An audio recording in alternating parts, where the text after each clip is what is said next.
Ça s'est passé comment aujourd'hui? Ouais, ça s'est passé. Et t'avais combien, tu m'as dit, en... 18,5. Aujourd'hui, Domiti est une excellente élève en classe de 4e. Pourtant, à 18 mois, elle perd totalement la vue suite à un cancer de la rétine. Depuis toujours, sa singularité, elle en fait une force. Je suis pareil que les autres, c'est juste que j'ai un truc un peu différent, mais par ça, je vois pas trop où est la différence. Au point même d'en rire avec sa maman. Et t'as écrit sur tes mains? Oui. En fait, je savais pas que les stylos faisaient des marques. Diagnostiquée autiste Asperger l'an passé, elle est passionnée par la mythologie et la famille royale britannique. Pour mieux se renseigner sur le monde qui l'entoure, elle utilise des technologies adaptées. Sur mon téléphone, j'ai une synthèse vocale en fait, qui lit ce qui est écrit à l'écran. Et puis sinon, je vais sur mon ordinateur en braille et je lis ce qu'il y a sur Internet en braille. Les touches, elles sont ici, il y en a 8, avec l'espace ici. Et en fait, c'est ici que ce qui est écrit, ça ressort. Le braille sur un ordinateur, mais également dans des livres, comme sur ces images lorsqu'elle n'avait que 4 ans.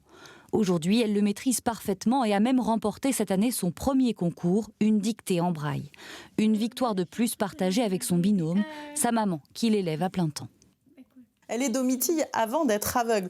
Ça, il ne faut pas l'oublier. Dans le handicap, on a tendance à parler toujours, c'est l'aveugle, il est sourd. Non, elle est Domiti, quoi. Elle est une jeune fille avant tout, avec les mêmes envies et les mêmes désirs que les autres. Après, bien sûr, tout est plus compliqué pour accéder à certaines choses. Elle s'en rend peut-être pas compte, mais pour moi, ça demande de mettre en place des stratégies toujours un peu fatigantes. Il y a 10 ans, lorsque le diagnostic tombe, Caroline monte une association.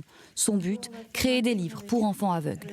Tous les livres sont créés avec donc, des images tactiles qui sont réfléchies, pensées pour les enfants aveugles, du texte en gros caractères et du texte en braille.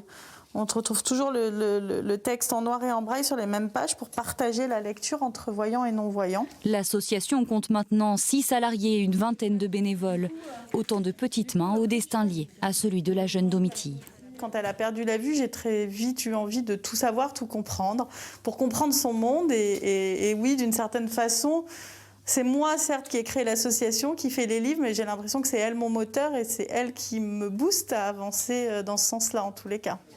Cette symbiose mère-fille, l'histoire d'une vie. Oui, je t'aime, voilà. Une histoire d'amour avant tout.